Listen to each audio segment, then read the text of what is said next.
enseñando cosas, nos ha ido enseñando cómo el virus se propaga, cómo se realiza con más rapidez o cómo podemos enfrentarlo de una mejor manera, y en ese sentido hay muchas cosas que se han ido también desechando. Entonces nosotros también tenemos que estar al día con los nuevos hallazgos, con los nuevos estudios, porque al ser algo relativamente nuevo en el tema de la transmisión y al tener tantas cepas diferentes, entonces cada vez va a salir mayor información, y lo que tenemos que hacer es estar actualizados. No solamente al término de lo que puede ser la ciencia, sino básicamente también a cómo va evolucionando también mi empresa o mi organización en relación al trabajo. Si, por ejemplo, yo he decidido trabajar ya de forma remota, pues los cambios también dentro de mi sistema de gestión de seguridad y salud en trabajo deben ser reflejados de esa forma. Yo ya no puedo estar presentando cuestiones que estén alejadas a mi realidad, porque no me va a ayudar. Básicamente, el plan de vigilancia, así como cualquier plan, ustedes tienen, por ejemplo, anualmente la generación de un plan de seguridad y salud en trabajo, ¿verdad?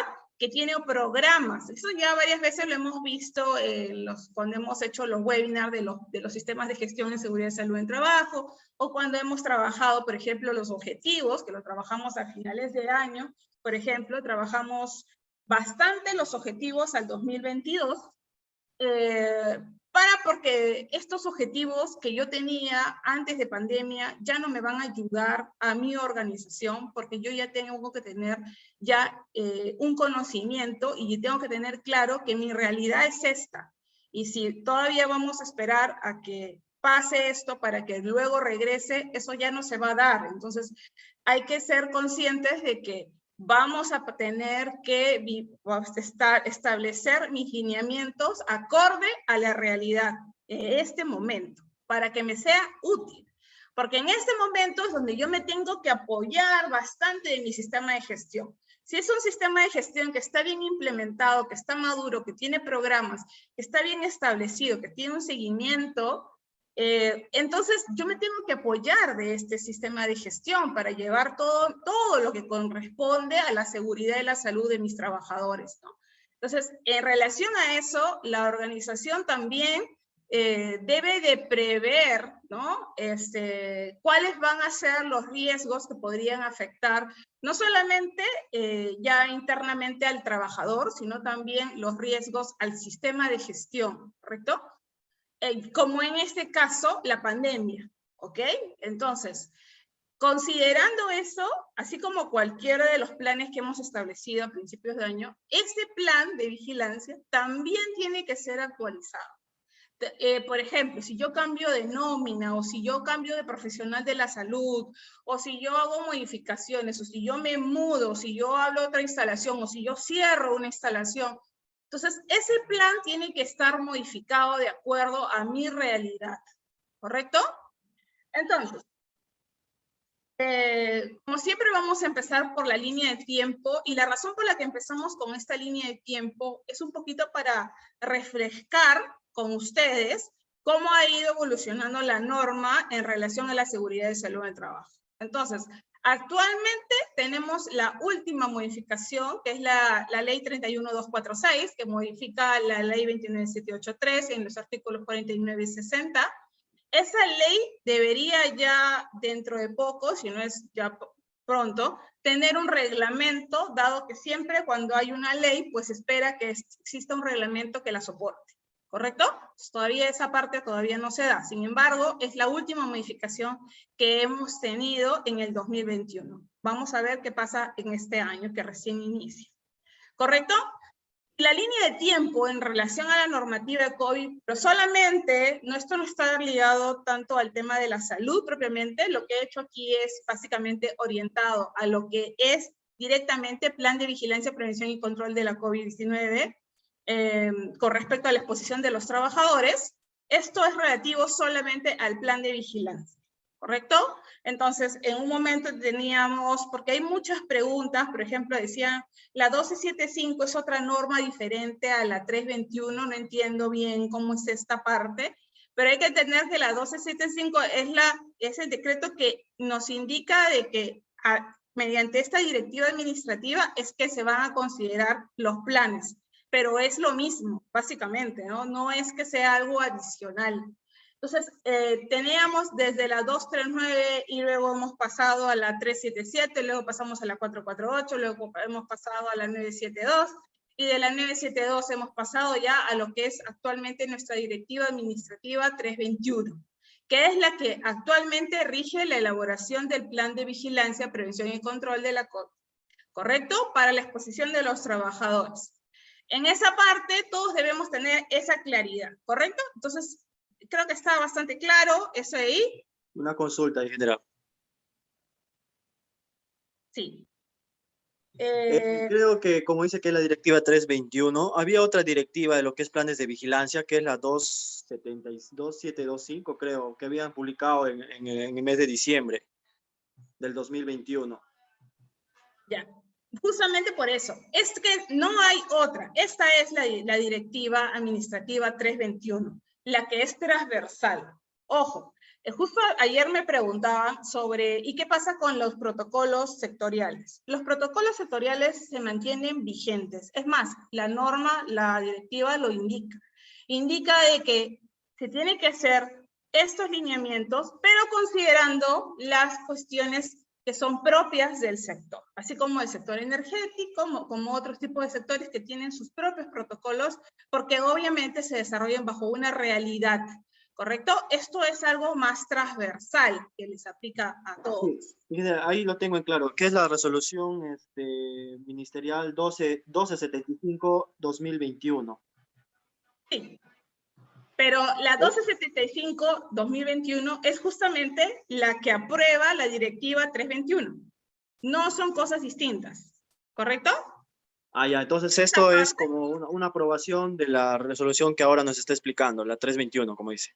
Exacto. Es exactamente lo que les decía, lo que les dije, ¿no? O sea, la resolución ministerial lo que hace es aprobar la directiva administrativa. O sea, digamos, esta es la directiva con la cual vamos a elaborar nuestro plan de vigilancia. Esa parte sí tiene que quedar bien clarita, ¿correcto? Sí, ingeniera, muchas gracias. Ok, empezamos con el objetivo general. Nuestro objetivo general el día de hoy es establecer cuáles son las disposiciones de este plan de vigilancia, básicamente, y también tenemos objetivos específicos que tenemos que considerar cuando elaboramos nuestro plan, ¿verdad? Así como ustedes cuando elaboran su plan de seguridad y salud en el trabajo, también han considerado que este plan está soportado en programas, ¿correcto? El plan es como decir, esto es lo que yo voy a hacer, así es como yo voy a desarrollar, pero no significa que tenga ahí que colocar, pues, ¿cuándo lo voy a hacer? Eso se establece dentro de un programa. Entonces, en ese sentido, también un plan de vigilancia está soportado a un programa o puede estar inmerso dentro de un programa o dentro de lo que son sus programas que ya deben de tenerlos definidos, que son los programas anuales de actividades de seguridad y salud en el trabajo, su programa de formación en seguridad y salud en el trabajo y su programa del servicio de seguridad y salud en el trabajo, ¿correcto? Hasta ahí debemos de tener claro de que puedo tener una opción de colocar solamente un programa para este plan de vigilancia o puedo colocarlo dentro de lo que son ya mis programas ya previamente establecidos, ¿correcto? Esto es básicamente un ámbito de aplicación que quería comentarles porque es un poquito para ver cómo ha ido cambiando desde la 972, que es la RM que nos regía, hacia la directiva administrativa 321, ¿correcto? Entonces, esta norma ha establecido un alcance que es para el sector público y también para el sector privado. Ese es básicamente uno de los pequeños cambios, aunque ya se sabía eso desde la 972, ¿ok? Luego, también especifica que el alcance está dado al personal con vínculo laboral contratado bajo cualquier régimen o modalidad. Y las personas bajo modalidad formativa. Eso lo ingresa la directiva administrativa en esta RM. Entonces, ahí lo ingresa, porque antes hablaba solamente sobre un personal con vínculo laboral y aquí lo aclara, ¿correcto? Entonces, aquí lo aclara. A ver, un ratito, voy a cerrar esto porque si no, me va a estar... Ya, ahí está. Ok, entonces, ya tengo claro cuál va a ser mi ámbito de aplicación. Definiciones que tengo que tener en cuenta dentro de mi plan, para que quede clarito, ¿no? Dentro de mi plan yo tengo que tener en cuenta a qué le llamo centro de trabajo, a qué le llamo lugar de trabajo y a qué le llamo trabajador. Esas definiciones también están dentro de la directiva administrativa. Un centro de trabajo es un lugar o lugares en que se va a desarrollar la actividad, ¿no? Que tiene la presencia donde están los trabajadores. Un lugar de trabajo es un sitio o un área donde los trabajadores permanecen y desarrollan su labor, donde tienen que acudir para desarrollar. Y el trabajador es toda persona natural que desempeña una actividad laboral subordinada o autónoma para un empleador privado o para el Estado. ¿Correcto? Entonces, esas definiciones ustedes también las tienen que plasmar dentro de su plan de vigilancia para poder que tenga claro a qué le llamamos centro de trabajo, a qué le llamamos lugar de trabajo y a qué le llamamos trabajador. ¿A qué le llamamos una evaluación del médico del Servicio de Seguridad y Salud en Trabajo? Es ese procedimiento que establece el médico, ¿no? Para poder hacer el regreso o la reincorporación. Eso va a depender del estado, obviamente, del trabajador, considerando su riesgo de su puesto de trabajo, los niveles de alerta, por ejemplo, en los niveles de alerta que hay actualmente, que hemos ya pasado a la barrera de moderado y ahorita estamos en un nivel de alerta alto, al menos para la mayoría de provincias, y obviamente las características del trabajador. Ahora, también hay que considerar que hay factores de riesgo, que es básicamente la valoración, ¿no?, que realiza el médico, ¿ok? Considerando todos los factores o las condiciones de riesgo de esta enfermedad. Es identificado por el médico y es en base a un informe médico que yo tengo como el médico ocupacional, ¿correcto? Es básicamente algo que se realiza para identificar cuáles pueden ser esos factores de riesgo de mis trabajadores y que solamente en este caso lo debe de indicar el médico del Servicio de Seguridad y Salud en el Trabajo, ¿correcto? Ok, entonces ahora vamos ya al plan de vigilancia. Nuestro plan de vigilancia, como algunas indicaciones preliminares que todos debemos conocer, debe ser remitido al comité o al supervisor de seguridad y salud del trabajo para su aprobación en 48 horas a partir de la recepción. Esa aprobación la tiene que hacer el comité o el supervisor de seguridad y salud del trabajo. Entonces, para aquellas personas que me han estado preguntando, ¿qué pasa si no tengo supervisor? Otros me han preguntado, tengo 6 personas en mi empresa, ¿tengo que tener supervisor? O otras me han preguntado, contraté a un supervisor, ¿él es el que tiene que aprobar? Entonces, hay varias consultas con respecto a eso, y la verdad es que aún mantenemos varias dudas, y entonces, les debe de tener claro lo siguiente.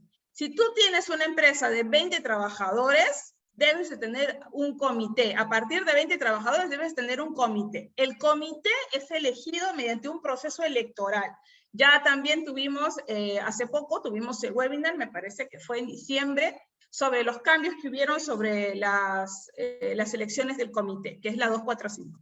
Entonces, esta modificación nos va a ayudar también a tener claro cómo se van a realizar las elecciones del comité. Probablemente lo tengamos pronto, nuevamente, y si no, lo pueden ver en el canal también de nuestro canal de YouTube, donde también está el curso que dimos, o el webinar que dimos, sobre las elecciones del comité, ¿correcto? Francisco, si me ayudas, podemos poner el link del canal, para que puedan tener una idea de dónde están y dónde pueden ver esos webinars que siempre nosotros los colgamos en nuestros canales.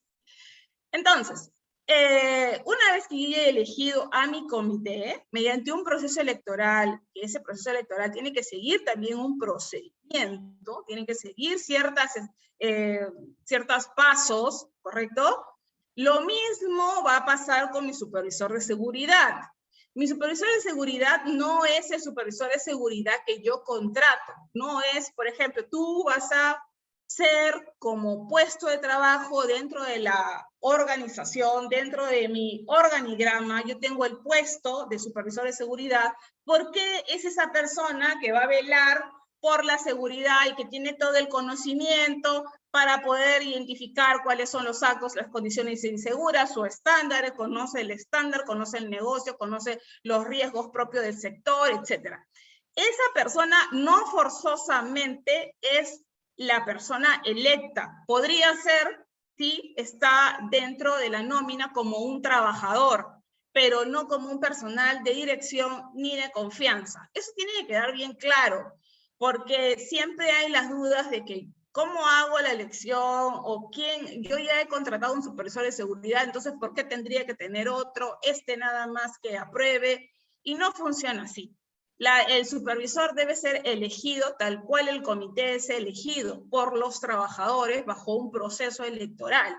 Si es la persona que se ha contratado como supervisor de seguridad, y obviamente esta persona es un trabajador y no es personal ni de confianza, ni de dirección, pues entonces, perfecto, podría darse el caso que esta persona sea mi supervisor de seguridad, pero no forzosamente. Podría ser el soldador, por ejemplo, que sea mi supervisor de seguridad, o podría ser la secretaria, que sea mi supervisora de seguridad, electa por los trabajadores.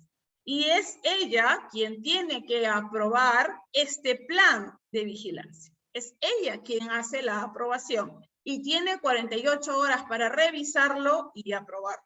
Ahora dicen, bueno, pero ¿cómo revisa a alguien que no tiene conocimiento, que no sabe bien sobre las normas o que de repente no conoce porque no es su día a día? Para eso el empleador también garantiza que se haga una formación tanto de su comité como de su supervisor de seguridad, ¿correcto? Entonces, hay que hacer esa diferenciación y hay que tenerlo bien claro, que podría darse el caso, como que podría no darse el caso, y aquí, a lo que se refiere este plan, es el supervisor electo y el comité electo. No se refiere al supervisor de seguridad que yo he contratado como tal. ¿Correcto? Espero que eso ya haya quedado bastante claro. Una consulta. Sí. Francisco, si me ayudas. Sí, estimado Leonardo, muchas gracias por estar haciendo varias consultas, solamente que por temas de orden durante la exposición, las preguntas las estamos haciendo justo al finalizar, o en su defecto nos puedes dejar tu consulta en el chat para yo poder hacerlo. Pero al último de la exposición para poder ir adelantando porque tenemos poco tiempo, y hay bastante información que brindar. Por favor, mil disculpas por cortarte, Leonardo, pero apóyanos con ese orden. Sí, Leonardo, escríbeme ahorita por el chat para que no te olvides, porque a veces me pasa que me dicen, ay, me olvidé la pregunta al finalizar, ¿no? Y recuerden que también al finalizar yo también les dejo mis números y mis correos para que directamente me puedan hacer la pregunta. Yo siempre contesto, y también tenemos varios grupos de WhatsApp donde estoy en todos los grupos para poder contestar cualquier pregunta y enviarles la información si requieran, enviarles alguna guía, algún plan, algún modelo, algo que ustedes necesiten para su sistema de gestión. Y en este caso, para su plan de vigilancia. ¿Ok? Dentro de mi plan de vigilancia también debo incluir todas las actividades y las acciones e intervenciones que aseguren el cumplimiento. ¿Qué significa esto? Significa que no basta con hacer mi plan, porque lo he visto. Muchos planes son la copia fiel de la norma, y de eso no se trata. Se trata de que yo pueda establecer cuáles van a ser mis acciones para que yo pueda garantizar tal cosa. O sea, si por ejemplo tengo que entregar mascarillas, o si tengo que entregar respiradores, o si tengo que capacitar a las personas, o si tengo que hacer un apoyo en salud mental, por ejemplo, o en bienestar emocional, yo debo de colocarlo dentro del plan. Todas las actividades que están relacionadas justamente al cumplimiento de estas disposiciones, ¿no? Básicamente, cuando yo veo un plan que dice la copia fiel de la norma, me estoy dando cuenta de que tú tienes que asegurar que cada cosa que está ahí en la norma pues tú la implementes dentro de lo que es tu realidad. Porque si no, el plan no te va a servir. Y la idea es que tú te soportes de este plan para poder garantizar que tus trabajadores estén lo mínimo afectos, o sea, que no hayan tantos casos, porque ahora prácticamente hay un aumento increíble. Justo ayer hablaba con la doctora Raida, que pronto va a hacer el próximo webinar, ella está encargada de hacer el próximo webinar sobre las nuevas cepas de la COVID, el webinar también de la próxima semana es sobre eso. Y también hablaba con el doctor Franco, que son nuestros doctores dentro de lo que es nuestra área médica, sobre cuáles han sido las modificaciones, los casos en aumento y por qué van en aumento las nuevas cepas, porque realmente hay bastante flexibilidad, ya nos hemos olvidado de tomar las previsiones, las precauciones, ya vamos a las reuniones sociales y en fin de año pues ha habido pues bastantes, digamos que falta de previsión, falta de prevención y un poco de flexibilizar, ¿no? Todos los controles que habíamos asumido, ¿no? Entonces, regresemos a nuestros controles, regresemos a nuestros planes, evitemos que haya más contagios. Nuestro plan es nuestro soporte, es aquellas actividades que están hechas justamente para garantizar que mis trabajadores no se contagien o tengan la mínima probabilidad de ser contagiados. Definitivamente no va a garantizar al 100% nada, porque nada lo es, pero sí, siguiendo estos lineamientos, es como yo, organización, te digo que voy a trabajar de tal forma, ya sea híbrido, ya sea remoto, o ya sea presencial. ¿Correcto? Preliminarmente, cuestiones que tenemos que tener en cuenta. El empleador es quien garantiza un ambiente seguro de trabajo. Eso ha sido siempre así. Se debe verificar también que todos estén vacunados, primera y segunda dosis y refuerzo, la tercera dosis, ¿no? Y la seguridad y la salud en el trabajo sigue siendo se tiene que seguir liderando por el empleador. El empleador lidera el sistema de gestión, obviamente como máxima autoridad, y él es el responsable de organizarlo y bueno, no forzosamente de organizarlo directamente, pero sí es responsable de que se organice y liderar este sistema de gestión. En ese sentido va a haber muchas preguntas, van a haber muchas cuestiones que también se están dando en las empresas de personal que no quiere vacunarse, de personal que no quiere la tercera dosis o de personal que definitivamente pues no está de acuerdo, y va a haber personas que sí estén de acuerdo, y ya ahí, hasta ese nivel, nosotros no podemos ya entrar a esas particularidades. Siempre mi recomendación va a ser la siguiente: hablen claro con el personal. Así como hablaron sobre el IPER, así como le explican el IPER y los beneficios de los controles para minimizar los riesgos, lo mismo hablen justo con sus trabajadores. Sean claros, enfóquenlo bajo el beneficio que esto produce en ellos y en sus actividades. Entonces, siempre es mediante una comunicación, una sensibilización y comunicación. Y recuerden que estoy hablando de comunicar, porque algunas empresas lo que hacen es informar.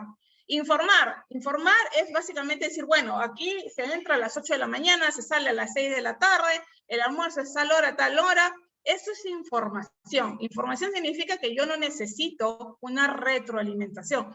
Te informo que a esta hora se ingresa, este es de repente el rango de ingreso, este es el rango de salida, la hora de almuerzo, hay una hora de almuerzo, etcétera, etcétera, etcétera, lo que tú quieras, informar, y no necesite que me retroalimenten. Eso tiene su función, pero ahora lo que queremos es comunicar. Comunicar al personal significa que yo voy a esperar una respuesta del personal para poder establecer un vínculo y explicar correctamente, también entender bajo su conocimiento qué es lo que ellos entienden, ¿no? Quizás hay una información errónea también que ellos están capturando de muchos lugares, de redes, de las noticias falsas, de la propia televisión, etcétera. Entonces, hay que explicar correctamente para poder tener justamente ese sustento y tener, obviamente, completamente las vacunas, ¿no? Eso es básicamente lo que se quiere. El centro laboral, ¿qué es lo que tiene que hacer? El plan de vigilancia tiene que emitirse dentro digamos que no hay una fecha. Eso también me han preguntado bastante. ¿Y cuánto tiempo tengo para hacer el plan? Realmente no se especifica ninguna fecha. O sea, es más, ayer justo estaba revisando una fiscalización a una empresa que le han hecho, donde Sunafil le ha enviado cartas para que presente el plan de vigilancia y obviamente aún están establecidas muchas solicitudes en relación a la 972. Entonces, hay que esperar, hay que ver también cómo van cambiando este tema de fiscalizaciones, porque obviamente la norma tiene muy poquito tiempo. Y sobre este plan de vigilancia, recuerden que hay que presentarlo, como siempre, por un correo, que este correo no va a tener una respuesta, eso también se lo he indicado muchas veces y siguen consultando. No hay respuesta al correo, el plan se envía al correo empresa@minsa.gov.p, y obviamente ahí está, eso sí es correcto que este plan, así como yo lo he enviado, es fiscalizable, porque al enviarlo ya la Sunafil o la organización que lo requiera puede hacer la respectiva fiscalización si así lo decide, ¿correcto? Entonces, tengamos en cuenta eso, si bien es cierto no hay una fecha, no esperemos a última hora y ya tomemos las indicaciones de cómo es que vamos a desarrollar nuestros cambios, porque sí es verdad que el plan de vigilancia nos indica algunas modificaciones, ha retirado algunas cosas y ha colocado también cosas nuevas. ¿Correcto? Luego, el servicio, ¿quién elabora el plan? El servicio de seguridad elabora el plan, ¿cierto? Se remite al comité o al supervisor de seguridad. El comité al recepcionar el plan tiene 48 horas para aprobarlo. Luego este plan obviamente debe ser acorde a las disposiciones que se indican dentro de la directiva administrativa. Y bueno, seguir con todo el proceso que es lo que les voy a explicar.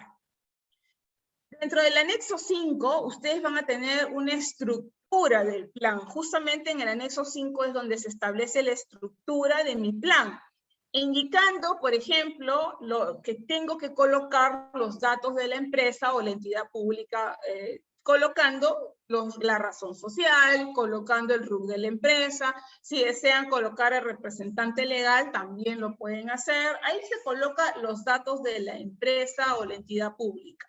Básicamente no hay una...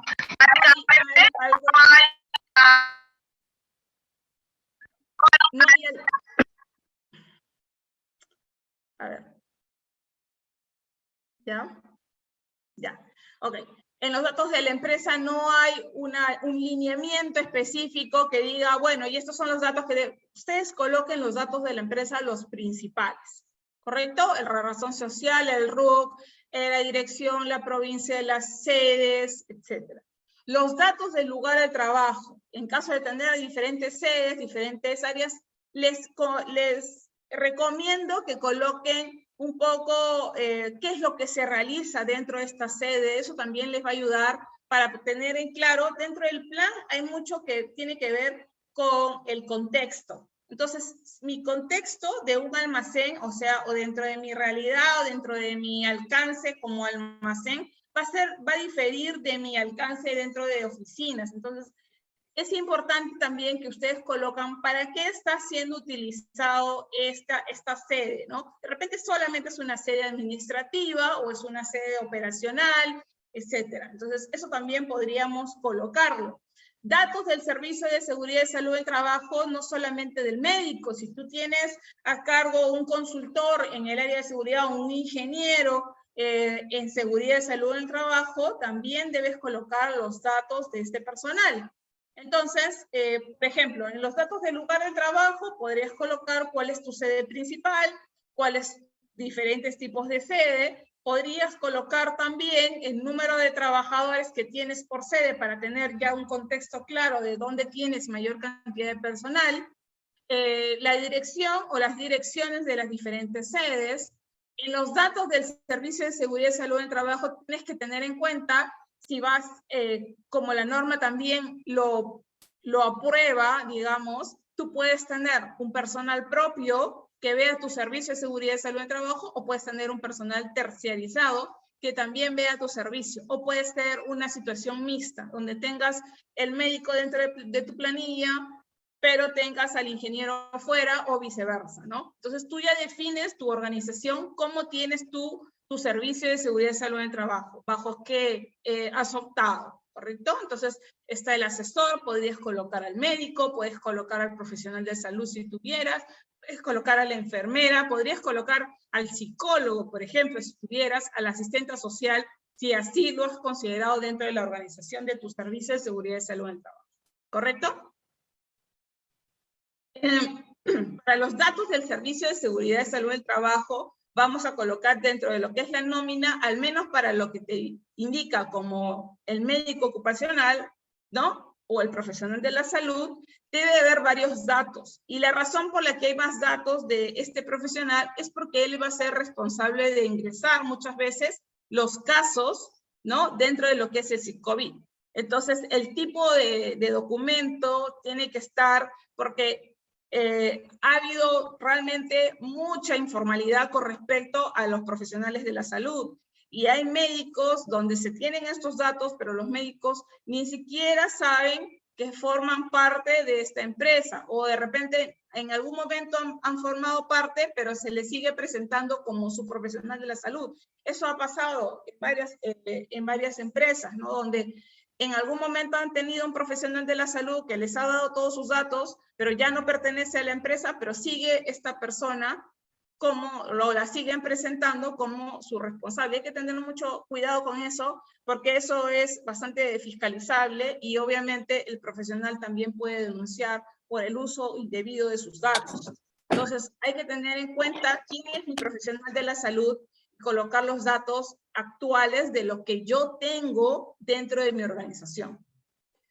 Dentro de lo que es la directiva administrativa, recuerden que también tenemos un profesional que depende del tipo de centro de trabajo que yo tenga. Si yo tengo si soy del tipo 1, entonces yo tengo que considerar que soy una empresa que tiene de 5 a 20 trabajadores, que esta empresa no es una empresa de actividades de alto riesgo, por lo tanto no está incluida dentro del DS-003-98-SA, y en este caso yo puedo tener otro profesional de la salud que no forzosamente tiene que ser un médico o una enfermera, podría ser inclusive un psicólogo, podría ser un profesional técnico que vea básicamente la vigilancia de mis trabajadores.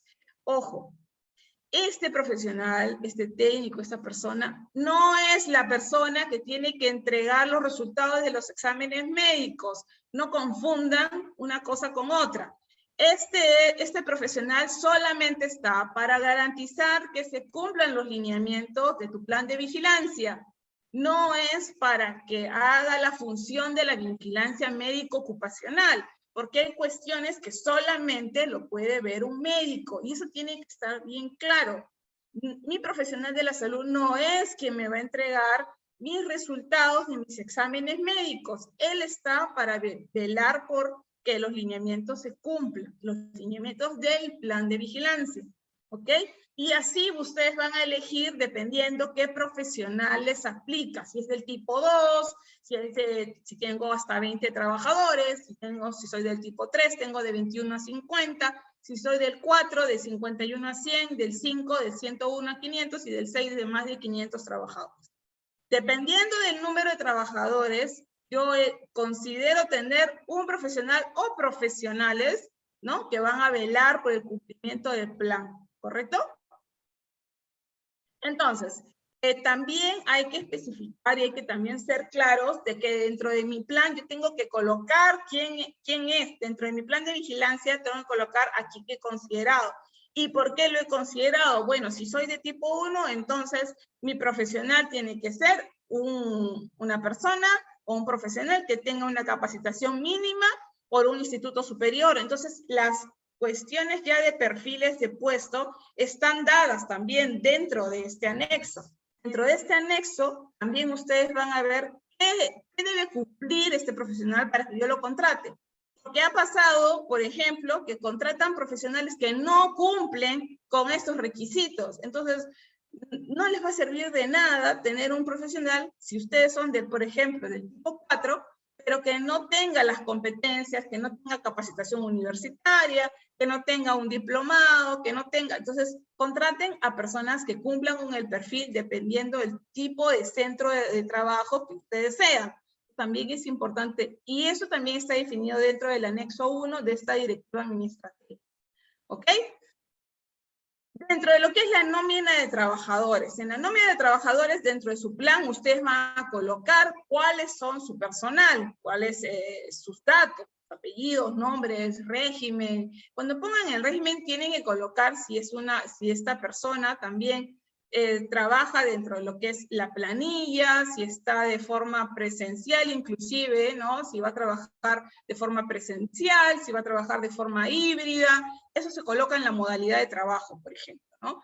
Si es un teletrabajo, si es trabajo remoto, si es mixto o híbrido, lo que le llaman, ¿ok? Entonces, todos esos factores, toda esa data, ustedes la van a colocar. Ahora, ¿quién te proporciona esta data, esta nómina por riesgo de exposición? Eso lo tiene que considerar el médico que tú contrates. El médico te va a indicar cuál es el nivel de riesgo para la COVID-19 de este personal.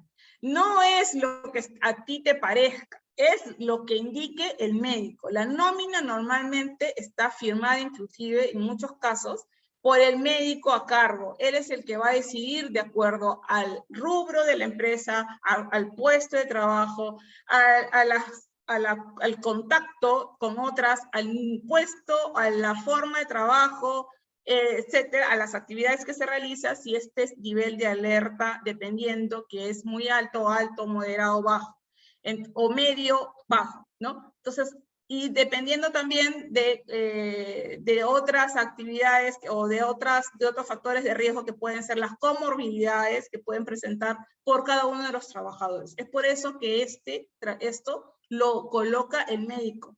Factor de riesgo, comorbilidad. Yo como supervisor de seguridad no tengo esas competencias como para decir, bueno, esta persona tiene comorbilidad, no tiene comorbilidad, lo puedo garantizar, lo puedo ver, nivel de riesgo, cuál es el trabajo, cuál es el puesto, etc. Esa nómina, normalmente, la recomendación es que esté a cargo del médico ocupacional. ¿Ok? Otra de las cuestiones que está dentro de lo que es su plan es las responsabilidades. Así como ustedes tienen un plan de seguridad que seguramente, y espero que sea así, han colocado dentro de la organización qué cosa, mejor dicho, qué responsabilidades tiene cada uno de las personas que están dentro de ese organigrama. Asimismo, dentro de este plan de vigilancia, ustedes van a colocar las responsabilidades en relación a la vigilancia, justamente, a la prevención y al control de la exposición de los trabajadores a la COVID-19. ¿Correcto? Entonces, esa responsabilidad tiene que ir desde el gerente general, la dirección, etcétera, los jefes, los supervisores, el supervisor, el comité, el trabajador, los contratistas, los terceros. Ahí se establecen cuáles son las responsabilidades de cada uno de los elementos del organigrama, o como ustedes tengan planteada la organización, ¿correcto? Entonces, gerente general, por ejemplo, ¿de qué se va a hacer cargo el administrador? ¿De qué se va a hacer cargo el servicio de seguridad y salud del trabajo? ¿De qué se va a hacer cargo los trabajadores? Etcétera. ¿Por qué? Porque este plan, inclusive, ustedes al difundirlo a los trabajadores, ustedes van a tener una parte que es ya el conocimiento de que los trabajadores han leído y han entendido que son responsables en estas actividades. Ejecutar, por ejemplo, todas las medidas preventivas. Participar de las campañas de sensibilización. Utilizar los recursos proporcionados por la empresa. Reportar cualquier sospecha de infección. Entonces, eso ya es como una indicación clara de que yo, como trabajador, mi responsabilidad dentro de este plan, dentro de estas disposiciones, es esta. Y es una forma de evidenciarlo, porque digamos que tenemos que garantizar o evidenciar, ¿no? Ante una fiscalización siempre estar preparados. Bueno, ¿y cómo le indicaste al trabajador o cómo le explicaste al trabajador sobre estos lineamientos, ¿no? O cómo el trabajador se enteró de que esto funcionaba así, o cómo el trabajador sabía que tenía que tener o hacer estas actividades, o por qué el trabajador sabía o no sabía, etc. Entonces la idea es que quede bien clarito dentro del plan, y que yo lo remita a los trabajadores o yo lo difunda dentro de una capacitación, dentro de de una charla, ¿no? ¿Cuáles son las responsabilidades de cada uno? Otro de los puntos dentro de tu plan que no debe faltar es colocar tu presupuesto. En muchas empresas, en muchos planes, que justamente estaba revisando algunos planes, porque ahora estamos haciendo lo que son las revisiones de los planes, elaboraciones de planes. He visto que los presupuestos, muchas de las empresas los han escondido o han colocado presupuesto y ponen información confidencial, ¿no? ¿Por qué? Porque no, digamos que no se quiere dar tanta explicación sobre cuánto es lo que se va a gastar dentro de este plan, pero eso no es tan recomendable, es porque probablemente si tú no tienes claro cuál es el gasto, es como tu plan de seguridad, es tal cual. Tu plan de seguridad también tiene presupuesto dentro de cada uno de los programas, y la razón es justamente que tú tienes que tener claro de que esto va a generar un gasto, va a generar una inversión, se va a generar. Y si tú no lo tienes claro y simplemente pones, bueno, esto es una información confidencial, puedes tener algunos problemas de continuidad de negocio. Entonces, hay que poner claro este plan de vigilancia, este presupuesto dentro de mi plan de vigilancia, para tener una idea, al menos, de qué es lo que se viene dentro de este año para la organización, porque tener todo lo que nos están pidiendo, pues es una inversión. Si yo, por ejemplo, ahora tengo que monitorear CO2, porque considero de que esta es una medida para la organización para verificar que se esté cumpliendo, y eso es un gasto que no estaba presupuestado probablemente, o que no estaba considerado. Y si yo sigo sin considerarlo, pues entonces ahí podría entrar en algunos problemas. Entonces la idea es que siempre tengan el presupuesto bien clarito, al menos del cumplimiento de este plan de vigilancia, ¿correcto? Dentro de lo que es el plan también tienen que tener un procedimiento para el regreso, y tanto para el regreso y para la reincorporación, ¿ok? Entonces, ese flujograma que ustedes van a realizar, tanto para el regreso como para la reincorporación, tiene que establecerse dentro de su plan de vigilancia, ¿correcto? Entonces, el proceso de regreso al trabajo, el proceso de reincorporación al trabajo. Asimismo, hay una revisión y un reforzamiento de los trabajadores de aquellos procedimientos de trabajo con riesgo crítico en puestos de trabajo si así corresponde. ¿Qué significa esto? Que, por ejemplo, yo he estado trabajando mucho tiempo en mi casa, he estado trabajando de remoto, yo voy a regresar, ya la empresa ya ha visto o ya ha colocado e implementado las condiciones para que yo retorne. Entonces, cuando yo retorne, yo tengo que hacer como una especie de revisión o de reforzamiento de cuál es el proceso que tienen que seguir o cuáles son los riesgos de al menos de estas actividades, en el caso de que sean actividades de criticidad, críticas, ¿no? O de alto riesgo, que le llaman. Entonces, no hay que dejar que simplemente ahora retorna al trabajo y ya, ahí está, espero que te acuerdes de todo lo que vistes. No funciona así, porque hay que hacer un reforzamiento, inclusive una reinducción, para poder tener claro, ok, así se trabajaba, así se considera, ahora se considera también adicional otros controles que no se consideraban antes, y eso también tiene que estar bien, bien clarito. Ok, estoy atrasada, voy a avanzar un poquito rápido. Entonces, cuando yo reinicio actividades o que yo voy a retornar, tengo que tener en claro si mi trabajador tiene antecedentes de COVID y está vacunado. Si está vacunado y no ha tenido antecedentes de COVID, entonces regresa al trabajo. Pero si y ha tenido antecedentes de COVID, entonces yo tengo que verificar si tiene la alta epidemiológica. Si tiene la alta, entonces se reincorpora. Ojo, si el médico, porque no solamente es el alta, porque ahora el médico también podría, tiene que dar también su visto bueno, ¿no? Y si no, tiene que seguir bajo una licencia, porque obviamente todavía no le dan el alta. Entonces, un proceso de regreso al trabajo tiene que tener en cuenta que los trabajadores, por ejemplo, que no tengan vacunas completas, tienen que seguir trabajando de forma remota. ¿Ok? Eso también lo indica la directiva administrativa. Cualquier retorno o reincorporación del personal con factor de riesgo debe ser progresivo, o sea, tengo que considerar su regreso de poco a poco, ¿ok?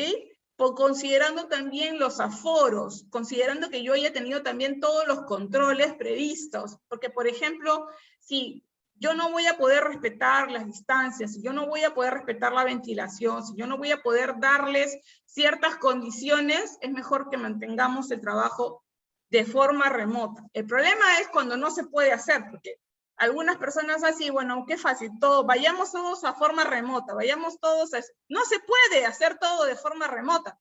Hay muchas cosas que no vamos a poder hacer de forma remota. Tenemos que regresar al presencial. Y para regresar al presencial, tenemos que tomar las precauciones del caso, que muchas de estas están en la directiva administrativa. Ahora dicen, bueno, entonces hemos decidido que vamos a... Ok, ¿cómo haces, por ejemplo, que una recepcionista en un hotel trabaje remoto? ¿Cómo haces esa actividad? No podrías hacerla. Entonces, tienes que garantizar de que en este puesto de trabajo existan todas las condiciones para que esta persona tenga la mínima exposición, ¿no? Para lo que son las barreras, lo que son la protección, lo que son las distancias, establecer de repente priorizar de repente la virtualidad al momento de separar un lugar o separar un cuarto, por ejemplo, para que haya la menor contacto, porque eso también tiene que ver con el tiempo. Mientras la persona está más tiempo en recepción, obviamente hay mayor probabilidad. Entonces hay cuestiones que sí podríamos hacer como controles. ¿Ok? Dentro del proceso de reincorporación, cuestiones que tengo que tener en cuenta: el personal que se reincorpora es un personal que ha sido evaluado, ¿verdad? De acuerdo a su estado de salud. Y esta evaluación se tiene que hacer por el médico, ¿ok? Y también esto, recuerden que es a través de un formato que se llama, que se da de alta, ¿no? De la ficha F300, que ya lo habíamos mencionado en varias oportunidades. Luego de haber tenido este diagnóstico sospechoso, probable o confirmado, o haber tenido quizás un contacto directo de un caso que ya está completamente declarado. ¿Ok? Entonces, de acuerdo a eso, es que yo considero la reincorporación al trabajo. Cuando yo considero la recuperación al trabajo, recuerden que hay 4 aspectos o 4 formas donde yo podría estar afecto. Por ejemplo, si soy un paciente asintomático, la directiva administrativa dice que el alta se dará 14 días después. En este caso también indica que no se requiere una prueba molecular para emitir el alta, en caso de pacientes asintomáticos, con diagnóstico probable. Pacientes con diagnóstico confirmado y con síntomas, o sea, con síntomas, el alta se dará 14 días después de inicio de síntomas, ¿no? Y obviamente tiene que ser según evaluación del médico. En pacientes sintomáticos sin prueba confirmatoria, el alta también es a los 14 días después de síntomas. Y este periodo puede extenderse excepcionalmente según la evaluación del médico. Si se dan cuenta, aquí mucho tiene que ver ya la evaluación del médico. ¿Por qué? Porque ahora ya se han dado cuenta que no solamente es los 14 días y ya, ok, ya, 14 días, toma, regresa, no. Hay muchas otras cuestiones que hay que evaluar, que el médico también debe de evaluar para poder reincorporarse dentro de sus actividades. Esto es lo que veíamos sobre la revisión y reforzamiento de las capacitaciones o las capacidades de los trabajadores cuando van a retornar. Entonces, la revisión, la actualización, reforzamiento, por ejemplo, de estas actividades críticas o de alto riesgo se tiene que dar.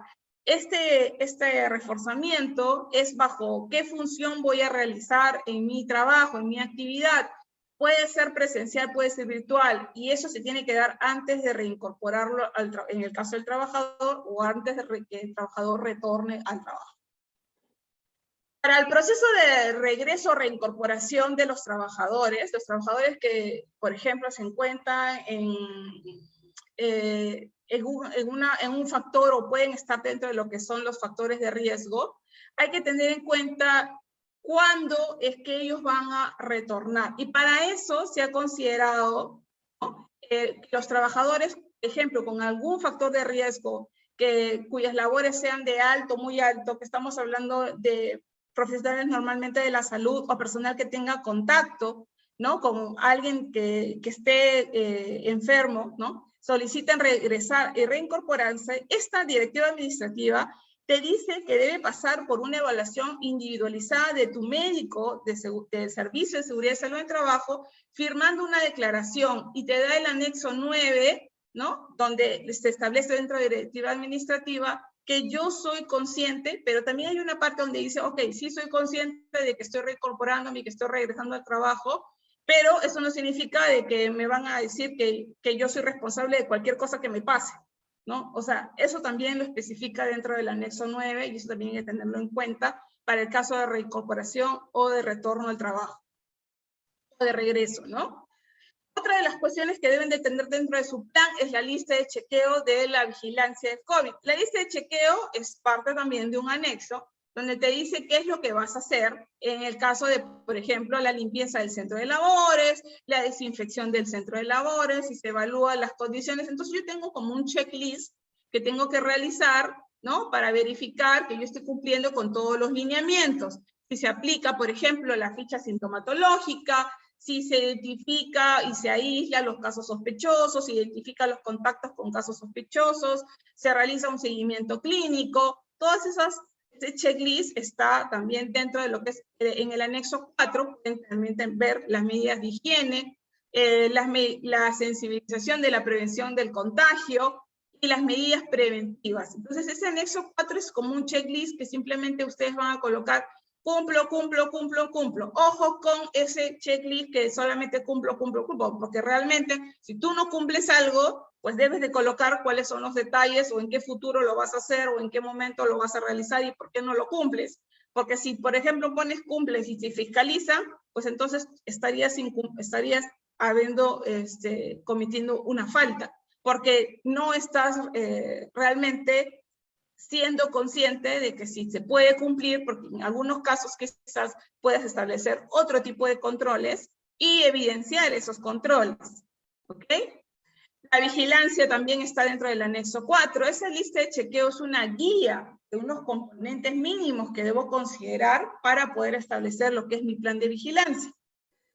Dentro de esta guía que vamos a ver, nosotros también tenemos que tener en cuenta cuáles van a ser las disposiciones, las cuestiones que yo voy a tener en cuenta para realizar mis actividades. No solamente es el plan que he escrito, que es lo importante. Lo importante no es tanto el documento, lo importante es qué hago yo en mi organización para evitar que las personas se contagien. Entonces, el directiva administrativa me dice cuáles son las disposiciones que yo voy a poder tener en cuenta para evitar justamente eso o al menos minimizarlo. Entonces, me habla sobre 7 disposiciones o 7 disposiciones obligatorias para la prevención de la COVID. Y habla sobre, por ejemplo, la ventilación. Habla sobre las condiciones de salud de los trabajadores que se tienen que priorizar. Nuevamente se sigue reforzando el tema del lavado y desinfección de manos, la sensibilización que toda empresa debe tener para con sus trabajadores, las medidas preventivas colectivas, la protección personal. Entonces, empecemos por la disposición, por ejemplo, de la ventilación. Es algo que tanto han consultado. Con respecto a la ventilación en los centros de trabajo, hay que establecer cuáles son los controles que yo voy a considerar para garantizar esta ventilación. ¿Y por qué la ventilación ahora juega un papel importante? Porque obviamente, como les dije al principio, ha habido ya un conocimiento, hay conocimiento previo de cómo es que se desarrolla o cómo se desarrolla el contagio entre personal. Ya se sabe que la ventilación ayuda a que ese contagio no se dé o se minimice. No es que lo va a evitar al 100%, pero que sí minimiza el trabajar en áreas libres, de tener ventilación correcta. Y dentro de esa ventilación, uno tiene que evaluar dentro de su centro de trabajo cuáles son las características físicas que tengo cada uno dentro de mis áreas, cuáles son las ventilaciones, si es que la tengo de forma natural o la tengo de forma mecánica. Si puedo instalar de repente extractores de aire que estén situados, ¿no? Y que permitan esta salida, pero la salida tiene que hacerse afuera, no debe haber recirculación. Lo que se quiere es que haya pues un transporte y un regreso, pero no del mismo aire, ¿no? De un aire nuevo, ¿ok? Entonces, en ese sentido se establece, hay que evaluar cada ambiente, ¿ok? Por ejemplo, en cada ambiente evalúen la entrada y la salida de aire, el flujo de aire que existe, las fuentes de ventilación que existen, tanto natural o artificial que las que tengan. Y esto también te indica la directiva administrativa que se va a fiscalizar en relación a la medición del CO2, porque hay una relación directamente proporcional sobre la ventilación con la COVID. Entonces, considerando estas mediciones de CO2 es que se va a realizar la fiscalización. Por eso es que muchas empresas están solicitando que se haga la medición o el monitoreo de CO2 dentro de sus ambientes de trabajo. También tengo que considerar dentro de mi ambiente de trabajo si existe una forma natural. ¿Okay? ¿Qué dice? Dice que en los espacios tengo que considerar que hay, en los espacios de aire libre, por ejemplo, tengo que también considerar que haya la ventilación, o mejor dicho, las ventanas que yo tenga dentro de mi área libre, o de mi área de trabajo, no debe ser menor a 1/20 del área que yo ocupo. ¿Qué significa? Que mi ventana tiene que medir, pues, 1/20 de mi área donde yo estoy. Eso es básicamente. ¿Dónde encuentras esto? Esto está en una norma de edificaciones. En el Perú eso ya existía. Entonces, eso también es parte de una norma internacional. Y en varias normas se vuelve a trabajar, en normas internacionales se vuelve a trabajar sobre el 1/20. Y luego lo vamos a explicar. Puertas y ventanas de las oficinas hay que evitar el contacto y por eso es mejor que permanezcan completamente abiertas durante toda la jornada para que yo esté evitando este contacto con perillas, abriendo, cerrando, donde haya mayor probabilidad de que yo pues haga contacto. Entonces es mejor priorizar siempre las ventanas y las puertas abiertas. Si tengo ambientes ventilados de una forma mecánica, tengo que ver las renovaciones cíclicas del aire, ¿correcto? Y eso también sí tiene que realizarse empleando aire exterior. Y cuando no sea posible, ya tengo que verificar otros medios de estrategias de desinfección, como se pueden dar, por ejemplo, los filtros, en el caso de los filtros EPA que se mencionan, o las medidas de desinfección que van siendo un poco más costosos a nivel de, por ejemplo, de UV, que es lo que le llaman la forma de desinfección, ¿no? Entonces, hay varias formas de cómo yo puedo garantizar que se ventile de una forma correcta, tanto con ventilación natural como ventilación mecánica. Y con respecto a los extractores de aire, dice que tienen que estar este flujo aéreo no debe ser dado directamente a las personas y tiene que estar estratégicamente ubicado en los lugares más pues, de salida de aire, ¿no? Eso es que se habla sobre la no recirculación. No se trata de que se recircule el mismo aire porque eso sería lo mismo que nada.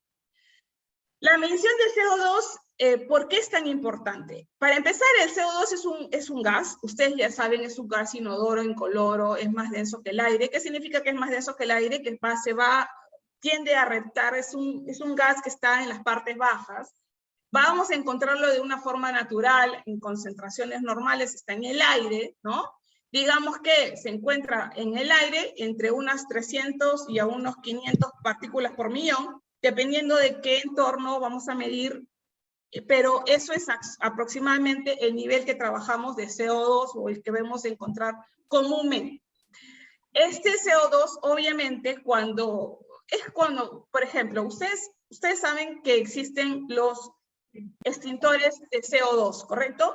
y su método de extinción justamente es el desplazamiento del oxígeno. Y así es como apagan el fuego, porque desplazan el oxígeno. Entonces, lo mismo pasa con el CO2, pero para que exista un desplazamiento de oxígeno, pues tendríamos que hablar de concentraciones muy elevadas, de a partir de los 30.000 partículas por millón. Entonces, no estamos hablando de esas concentraciones. Pero sí, como lo que tengo que hacer es una medición, se considera que el CO2 es como un marcador de aire, del aire exhalado, que transporta como un flujo estas partículas. Entonces, cuando la concentración de este CO2 está por encima de los niveles permisibles, por ejemplo, 750, que se comenta que es un nivel permisible del CO2, o arriba del cual podríamos estar sospechando de que no existe una buena ventilación o la concentración estaría, digamos que sería muy alta. Entonces, yo debo ya garantizar que hay una ventilación o tomar ya acciones sobre un proceso de ventilación, ¿correcto? Entonces, pero no les estoy hablando de un proceso de ventilación, te estoy hablando simplemente de abrir ventanas, ¿no? O sea, si yo tengo una medición, yo necesito garantizar que estoy cumpliendo. Ustedes saben que en la forma natural del aire estamos hablando de concentraciones entre 300 y 550 partículas por millón.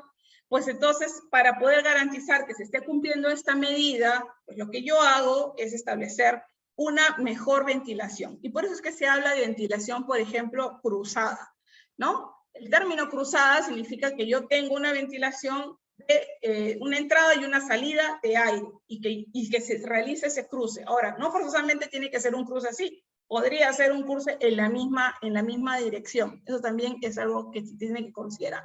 Entonces, para monitorear la calidad de aire, por ejemplo, si se realizan mediciones con un monitor de calidad de aire, que te mide diferentes parámetros, te dice que la concentración del aire exterior tiene niveles aceptables que están entre 300 a 550 ppm.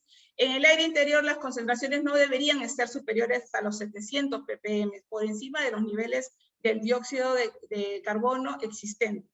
Entonces, ¿qué me dice esto? Me dice que yo tengo que garantizar, cuando yo tenga un área que, por ejemplo, está entre los 1200, entonces ya mis niveles de ventilación, mis concentraciones de CO2 en el ambiente me están indicando de que ese ambiente no está correctamente ventilado y podría estar generando concentraciones de este virus, justamente. Y eso es lo que se prevé o lo que se evita con la ventilación. Entonces, lo que yo hago es, abro ventanas, abro puertas. Eso es lo que y se vuelve a hacer la medición para garantizar que esté dentro del parámetro.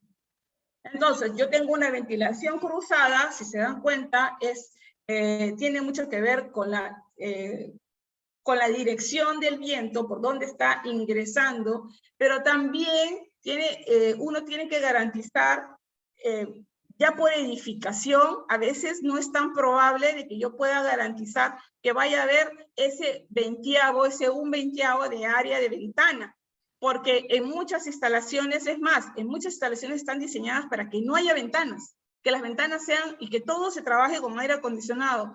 En este caso hay sí bastantes desafíos con respecto a qué hacer con este tema de la ventilación, que ya aplicaría a hacer una ventilación mecánica, aplicando obviamente los filtros correspondientes, y estudiando justamente las mismas áreas, ¿no? Las áreas propiamente que vamos a trabajar en nuestra organización, porque no vamos a abrir una pared para poder hacer la ventilación.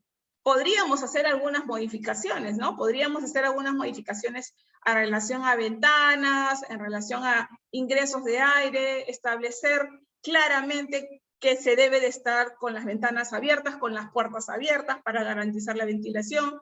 Por eso es que también se indica claramente de que en lo posible todo lo que son reuniones tienen que ser virtuales. Así estemos trabajando de forma presencial, no significa que virtual solamente es cuando estoy en la casa. Virtual también yo puedo hacerlo cuando estoy en el trabajo para evitar que haya estas aglomeraciones de personas. O si lo voy a hacer, pues lo hago de una forma en el área que esté más ventilada, o en el área que esté más abierta, o en el jardín, o en el patio, o en la cochera. Puedo utilizar esas áreas para hacer las reuniones en el caso se requiera. pero en lo posible se considera más el tema de las reuniones virtuales, ¿ok? Estos son las medidas, digamos, de un aire de lo que le llaman el aire de buena calidad. Hay aire, por ejemplo, de óptima calidad. ¿Dónde debe haber aire de óptima calidad? En los hospitales, en las clínicas. Ahí estamos hablando de niveles de partículas por millón de 350. Y el aire de buena calidad, que es donde nosotros básicamente nos tenemos que desarrollar, estamos hablando de unos 500 ppm, en el caso de oficinas, residencias, edificios, salas de lecturas, etcétera, ¿no? Y así podemos especificar qué nivel o qué calidad de aire, dependiendo de la categoría del área o del uso del área donde nosotros estemos, ¿correcto? ¿Dónde lo indica? ¿Dónde está esto? Bueno, tenemos nosotros una RM232, que es la norma técnica M030 de instalaciones de ventilación, de acuerdo al Reglamento Nacional de Edificaciones, y donde se dicta justamente esta disposición del 1/20, ¿no? Y donde, si se dan cuenta, aquí se establece el hecho de que la ventana, por ejemplo, esté a un lado, ayuda para que el tránsito del viento ocupe mayor área, porque si yo la tuviera al costado, digamos que al mismo nivel de la misma ventana, entonces lo que yo hago es un flujo directo. Cuando yo la coloco al otro lado, estoy garantizando que esté ocupando la mayor cantidad posible de aire de ingreso, ¿correcto? Entonces, eso también se tiene que ver con respecto es más ligado ya a un tema ya de diseño, a un tema ya más de edificación, que ahora, a raíz de la pandemia, donde se está dando mayor énfasis es hacer este tipo de diseños para poder garantizar esta ventilación, pero ya hay muchos estudios que inclusive colocan en diferentes lugares donde se ocupan mayor cantidad de área, y por eso de área el aire, justamente, ¿no? Para poder garantizar una mejor ventilación. Entonces, dentro de mi norma técnica, la M030, me dice que todos los ambientes habitualmente usados por seres humanos deben ser dotados de ventilación natural. De aquí sacaron lo del plan de vigilancia, ojo. Por medio de ventanas con una abertura de ventilación de 1/20 o de 1/20 de la superficie del piso. ¿Qué significa eso? Significa, por ejemplo, en lo referente a ventanas y puertas exteriores de los distintos lugares donde yo esté, mi superficie total, como mínimo, debe ser 1/20 de la parte de la superficie útil del lugar de trabajo. ¿Qué significa? Si yo tengo un área de 20 metros cuadrados, pues mi ventana debe tener una superficie practicable de 1 metro cuadrado. ¿Ok? Entonces, de eso se trata, básicamente, de hacer las confirmaciones, y ustedes pueden elaborar inclusive un flujo, que ahí los estoy colocando, donde se puede considerar si es que yo voy cumpliendo con esta ventilación. ¿Se puede hacer actividad en el exterior? Si mi actividad se puede hacer en el exterior, entonces sí, perfecto, ya, chévere, no necesitas nada. Si no se puede, entonces veo, ¿hay ventilación natural? ¿Es suficiente? Sí, es suficiente, perfecto, ya yo lo medí, me di cuenta de que estoy cumpliendo con la norma, entonces estoy bien, perfecto. Y luego, si verifico que no es así, puedo considerar una ventilación individual forzada o una ventilación centralizada forzada. Entonces yo digo, ¿es suficiente? Hago la medición y digo, sí, es suficiente, se superó, o pongo no. En este caso yo tengo que tomar otras precauciones. Y es lo que ustedes tienen que hacer. Ustedes tienen que hacer estas verificaciones. Y si no lo quieren hacer, pues también pueden contratar a una empresa que realice estas verificaciones, y es básicamente hacer las mediciones, verificar las áreas, verificar digamos que los lugares donde se realizan las ventanas, las puertas, inclusive hasta que no existan cuestiones que pongan bloqueos a la ventilación. Por ejemplo, persianas, cortinas, árboles, todas esas cosas que pueden bloquear la ventilación se tienen que evitar. Porque aquí lo que queremos es garantizar el ingreso de aire. Eso es lo que se quiere. ¿Ok? Entonces, en una ventilación cruzada, por ejemplo, en una medición que se hace de CO2, cuando todo está cerrado, se puede ver claramente cómo comienza a evolucionar la cantidad de CO2 que se va acumulando en el ambiente. Ahí lo pueden ver en esta imagen que les he colocado. Ahí pueden ver claramente cómo cambia o cómo se recupera nuevamente el ambiente, la ventilación, cuando hay 60 minutos de una puerta abierta. O de repente cuando hay 40 minutos donde yo abro una ventana o una puerta abierta, pero de una forma directa, como les había explicado. Y cómo se recupera en 20 minutos cuando la ventilación es cruzada. Y por eso es que se prefiere la ventilación cruzada, porque lo que hace es ocupar la mayor cantidad de aire y con eso pues hace que se refresque o básicamente se renueve el aire mucho más rápido. Ok, hasta ahí quedó claro, ahorita lo vamos a ver, pero yo lo que quería explicarles era un poquito esto.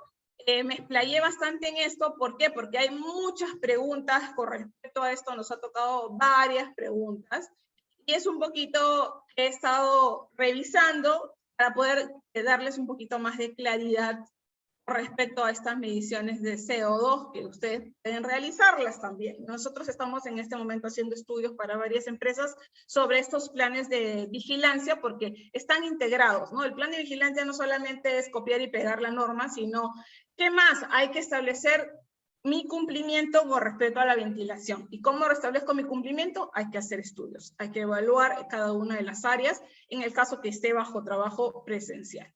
¿Ok? Otra de las disposiciones que hay que tener en cuenta es la evaluación de las condiciones del trabajador previo al regreso de trabajo.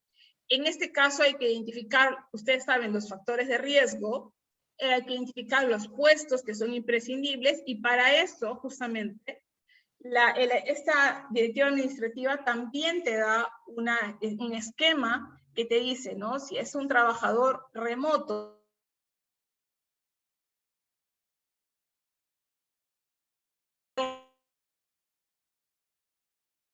del puesto de trabajo? Si la respuesta es sí, entonces yo puedo colocar sí, entonces el trabajo se puede realizar considerando las disposiciones de los EPPs permanentemente. Ahí obviamente estamos hablando de mi respirador o de mi mascarilla, o mi mascarilla con mi mascarilla de tela, ¿no?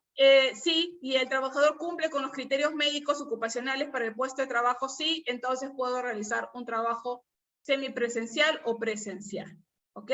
Si la respuesta es no, obviamente, pues todo me va a dirigir a un trabajo remoto o a un teletrabajo, ¿ok? Entonces, ahí debe de tener claro que si yo quiero regresar al presencial, tengo que cumplir tanto el área, la infraestructura, la empresa, todo, tengo que cumplir con los parámetros para que el trabajador tenga la menor probabilidad.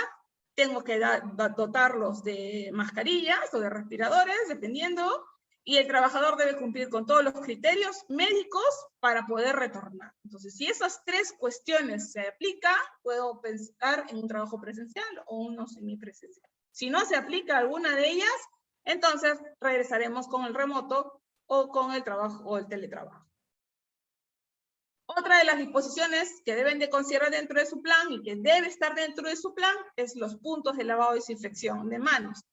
Los puntos de lavado, ustedes ya saben, la ubicación de los puntos de lavado es importante indicarlo no solamente para los trabajadores, sino también para el personal que va a ingresar a alguna área, ¿no? Entonces, para eso ustedes pueden tener inclusive un mapa donde se establezcan cuáles van a ser los puntos de desinfección y cuáles son los puntos de lavado. Eso es algo que es bastante sencillo de hacer y que nos ayuda muchísimo para visualizar y para que todos los trabajadores visualicen en caso de lavado y desinfección dónde están ubicados estos puntos.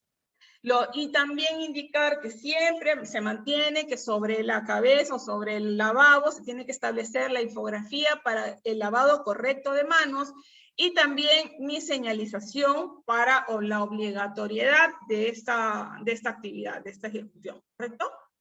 Respecto a la sensibilización de la prevención del contagio, Aquí ya, obviamente, yo tengo que, lo que les comentaba, difusión, comunicación, de orientación, porque ahí dice brindar orientación sobre la COVID-19. Y brindar orientación significa sobre la vacunación, sobre la ventilación, sobre el distanciamiento, sobre el uso de la mascarilla. Todo eso debe estar dentro de mi plan de formación o mi plan de capacitación que yo voy a tener para el trabajador, ¿correcto? El uso de las mascarillas, sensibilizar la importancia del reporte temprano, de que el trabajador se acostumbre a reportar cuáles son sus síntomas, apenas tenga los síntomas, que no los oculte, pero eso también depende mucho de la información que la empresa le dé. Las medidas preventivas de aplicación colectiva también se prioriza en esta directiva administrativa, obviamente, el trabajo remoto. También se indica que colectivamente las reuniones de trabajo deben ser preferentemente virtuales, que las mujeres gestantes que dan lactancia materna de preferencia deben realizar trabajo remoto. En caso de los comedores, el distanciamiento se mantiene a 1.5. Entonces ustedes tienen que hacer todas estas cuestiones, ya desarrollarlas ya en realidad, ¿no? O sea, no ponerlas en papel, sino tengo que verificar que en los comedores tenga un distanciamiento físico de 1.5. En lo posible, uso de barreras separadas, ¿no? También habla de que se puede facilitar la ingesta de los alimentos en las oficinas, o sea, dentro de sus áreas de trabajo. Eso también es una posibilidad. Particularmente, hay bastantes temas ahí que podrían, porque podría yo generar otro tipo de riesgo adicional, ¿no? Hay que evaluar bien eso, qué tan práctico es que los trabajadores comiencen a comer dentro de su instalación. Y también por un tema de desconexión mental, es importante que se tome este tiempo de alimentos y se respete para hacer otras cosas y que se realice inclusive en otro lugar, porque esa desconexión a veces es necesaria para poder garantizar que la persona está recibiendo los alimentos de una forma adecuada, ¿no? Entonces yo no estoy tan de acuerdo con esa parte. Pero bueno, la norma lo indica. Y los controles administrativos que se tienen que tener en cuenta también están relacionados a las capacitaciones de los trabajadores, al ingreso y salida de los trabajadores de forma escalonada. Eso no ha habido mayor cambio, eso se mantiene desde la 972. Ustedes ya deben de saber de las reuniones deben priorizarse virtuales, ¿no? El uso de los medios digitales para evitar el contacto, en el caso de recepción, por ejemplo, de equipos, o recepción de documentos, digitalizar documentos.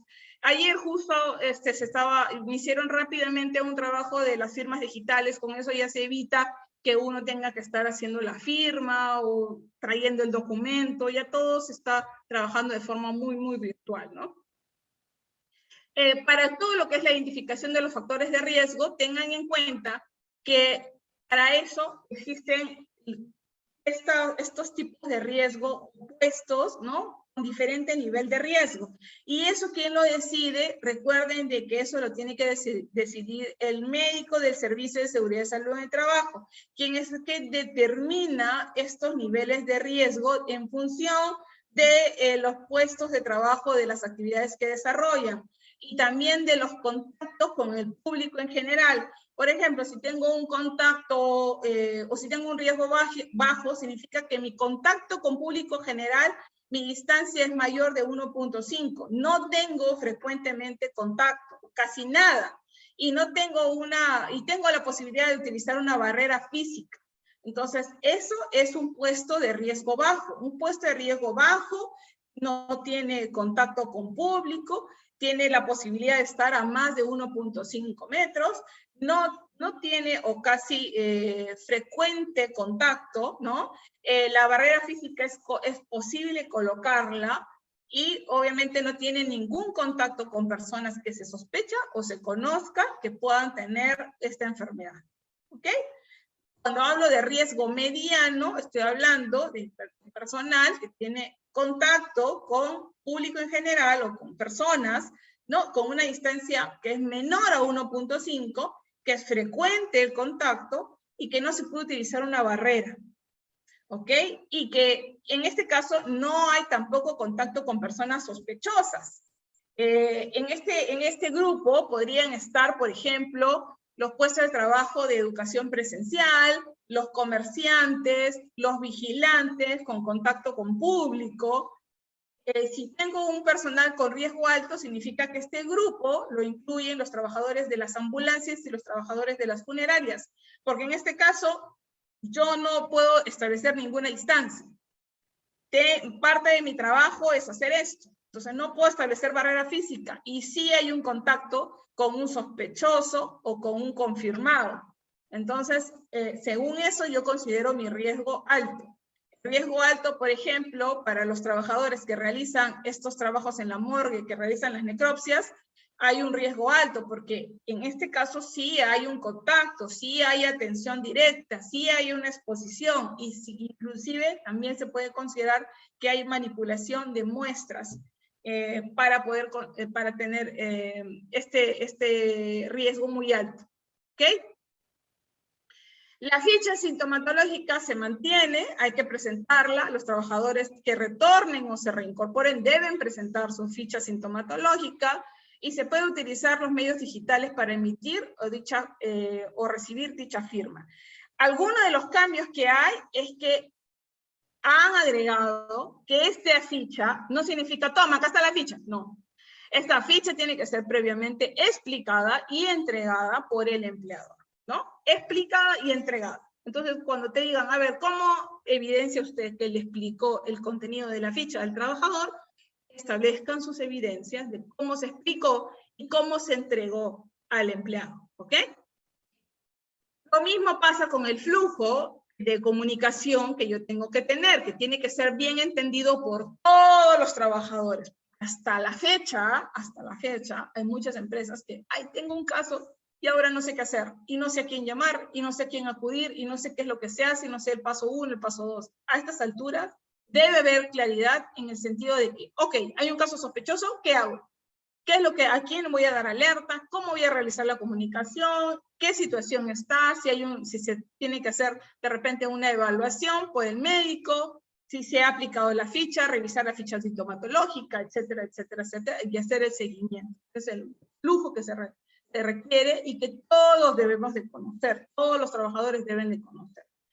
Y como siempre, las medidas de disposición a nivel de EPPs no se deben dejar de lado. Los equipos de protección personal que estamos utilizando y que actualmente se utiliza, ¿no? Es, por ejemplo, las mascarillas KN95, que es lo que se está utilizando actualmente, o lo que es un equivalente de la N95. Estas siguen siendo prioritarias para las personas que trabajen en el área de salud. Pero yo también las puedo considerar, digamos, en el caso de que haya algún trabajador que tenga pues un contacto que sea un nivel de riesgo alto o muy alto, pero que sea mi trabajador, por ejemplo, ¿no? Como un conductor, como que en algún momento me han comentado en alguna empresa que tiene que transportar justamente personal de contagiado, ¿no? ¿Ok?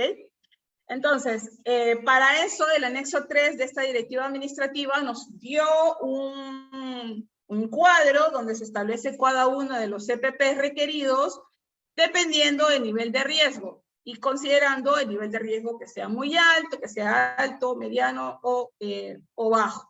Y mantenemos las mascarillas comunitarias siempre y cuando vayan con una mascarilla quirúrgica o los respiradores KN95, etc. La mascarilla comunitaria, ustedes ya saben que debe de cumplir con una norma de fabricación para poder considerarla. La mascarilla quirúrgica también es aplicable, se pueden utilizar ambas complementariamente. Y el protector respiratorio N95 está, digamos que más asociado al área de salud. Podemos utilizar el KN95, por ejemplo, que es un similar. Y con respecto a la vigilancia de la salud del trabajador en el contexto de COVID, recuerden que el Servicio de Seguridad de Salud en el Trabajo es quien determina la pertinencia de realizar la evaluación médico-ocupacional a la población trabajadora que realiza el trabajo presencial y que no ha sido evaluada en el último año. Entonces, el Servicio de Seguridad de Salud en el Trabajo es quien determina esa pertinencia. Y durante la emergencia sanitaria, si mi empresa quiere hacer una vigilancia epidemiológica del trabajador, Los empleadores que realicen este tamizaje para la infección tienen que tener sus respectivos tópicos de medicina, ¿correcto? Y estos tópicos tienen que haber sido notificados dentro del área competente de la DIRIS, DISA, DIRESA, JERESA, según corresponda. Todo esto se tiene que hacer de una forma correcta para poder atenderlo dentro de mi área, dentro de mi instalación. Si no, simplemente tiene que ser derivado. Esto también es importante considerarlo. La vigilancia, por ejemplo, de la salud de los trabajadores en contexto de COVID, se mantiene en el sentido de que esta evaluación de síntomas se tiene que dar, el trabajador tiene que reportar, tiene que verificar cuáles son los síntomas, si tiene temperatura, si tiene problemas de respiración, etc. Este plan se mantiene la aprobación por el Comité de Seguridad y Salud en Trabajo, y para eso se tiene que evidenciar que el comité se ha reunido para evaluar el plan, para verificar el plan y para hacer las aclaraciones respectivas, o en todo caso hacer sus comentarios o solicitar sus modificaciones respectivas, porque lo puede hacer.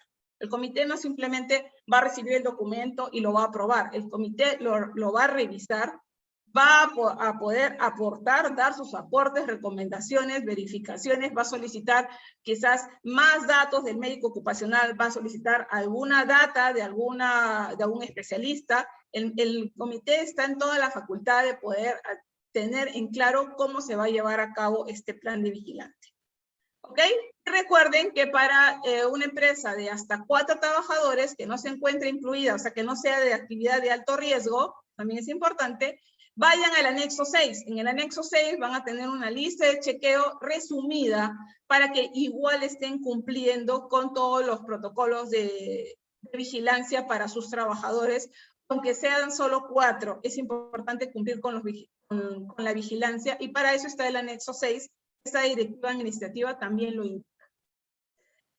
Ok, señores, muchísimas gracias. Espero que la información, hay bastante información, sobre todo para el tema de la ventilación, hay bastante información, y toda esa información prácticamente muy interesante, y nos puede dar bastantes aportes para poder tomar decisiones dentro de nuestra organización de cómo vamos a nosotros garantizar la ventilación en cada una de nuestras áreas, porque es una disposición y es la primera disposición, y por eso es que es tan importante considerarla. Ok, voy a empezar con las preguntas. Francisco, a ver si me ayudas.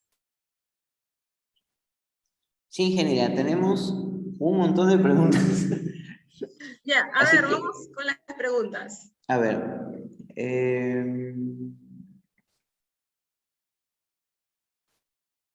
Vamos a ver. A ver, Laura, tiene una pregunta bastante grande, vamos a leerla poco a poco. Dicen, ¿qué pasa si tengo un personal que sale confirmado para COVID-19? ¿Qué medidas debo tomar como empleador con respecto a los demás trabajadores? ¿Debo enviar a todos a aislamiento? No.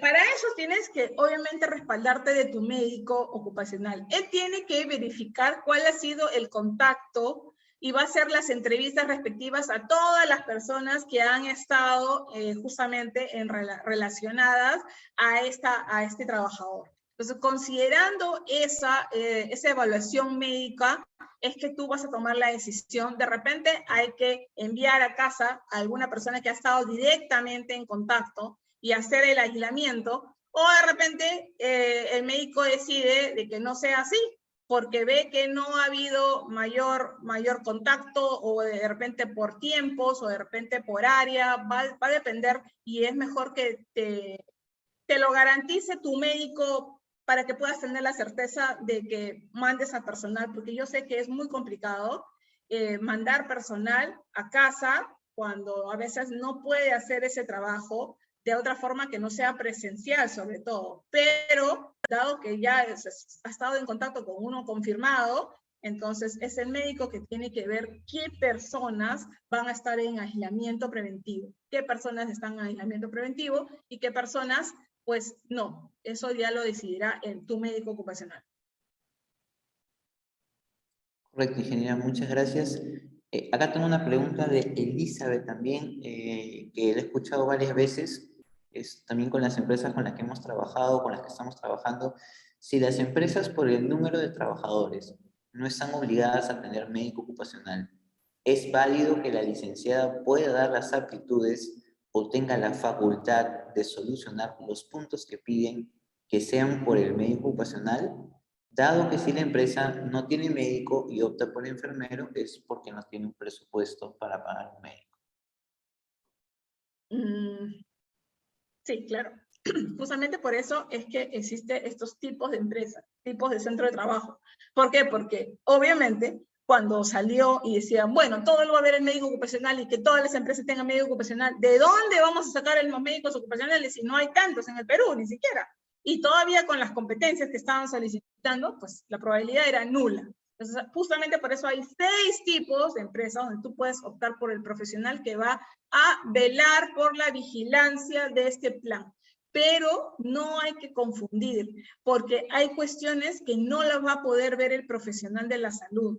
Y eso es sinceramente así. O sea, no va a poder verlas, porque en este caso se tiene que trabajar con el médico ya tratante. Si, por ejemplo, es un caso sospechoso, comprobado y todo eso, no te va a ayudar el profesional de la salud tanto a ver en ese caso ya tiene que ver ya el centro médico donde se derive, digamos que el centro de salud, ya sea en el hospital, clínica, con el médico tratante es con quien tú tienes que ya tener ya mayor conocimiento de este tema. Porque no hay que diferenciar. El médico tiene unas competencias que no lo va a tener cualquier profesional de la salud. No podemos hacer eso. No podemos decidir, por ejemplo, en el tema de la decisión, eso lo tiene que garantizar un médico tratante o el médico ocupacional que tengas o el médico tratante. Eso es básicamente la recomendación. Correcto, ingeniera. Muchas gracias. Gracias también, Elizabeth, por la pregunta. Tengo una pregunta de Grace Kelly, nos dice lo siguiente. Consulta del sector educativo. En Minedu nos dicen que la distancia es de 1 metro, pero en esta directiva que es de 1,5 de 1,5. En ese caso, ¿qué se aplicaría? ¿La declaración jurada en la ficha sistematológica, que es distinta para el personal, o la del sector de la resolución del Minedu? Cuando se trata del sector y el sector tiene por ejemplo, tiene un estándar mucho más estricto, se utiliza el estándar donde haya mayor restricción, o sea, el más estricto. No se utiliza, obviamente, el más transversal, se utiliza el más estricto porque es aquel que se ha evaluado dependiendo del sector, ¿correcto? No puede haber una mayor flexibilidad, pero sí puede haber digamos que, ser más estricto. Lo que se consideraría es lo del sector, siempre y cuando. Lo que no puedes decir es, por ejemplo, si el sector dice 2 metros, que tú consideres los 2 metros. Eso ya iría en contra de lo que es la norma. Pero si el sector dice que es 1 metro, pues debes considerar eso, que es mucho más estricto y que obviamente garantiza con mucho mayor seguridad, ¿no? Evitar el contacto, ¿no? Debe ser un poco más estricto, ¿no? Exacto, se utiliza lo que mayor favorece al trabajador, ¿no? Por ejemplo, si la distancia, en este caso, que te piden que sea 1 metro, significa de que tú vas a estar mucho más pegado a ese trabajador. En ese caso, tú tienes que cumplir lo que dice ahora la norma, que es 1,5, porque eso sería, en este caso, lo que sea más estricto. ¿Sí se entiende, verdad? Correcto, ingeniera. Muchas gracias también por la consulta. Bueno, sigo. Hay una pregunta que vuelvo a repetir, el plan de vigilancia, no esperen que haya una respuesta. No hay una respuesta del plan de vigilancia, se envía simplemente. Lo que sí hay es una fiscalización. O sea, ¿qué significa? Que tu plan como tal lo va a poder recepcionar el SUNAFIL, puede recepcionar tu plan y puede fiscalizarte en función de lo que tú hayas colocado allí. Si tú dices que has cumplido tal cosa, tal cosa, tal cosa, lo va a fiscalizar de esa forma, ¿ok? Porque están preguntando sobre la recepción y no hay mayor respuesta. No te van a decir, tu plan está bien bonito, está bien chévere, tiene todo, está completo. No, no hay nada de eso, ¿ok? Entonces, envíen el plan simplemente y obviamente están susceptibles a ser fiscalizados, eso sí. Correcto.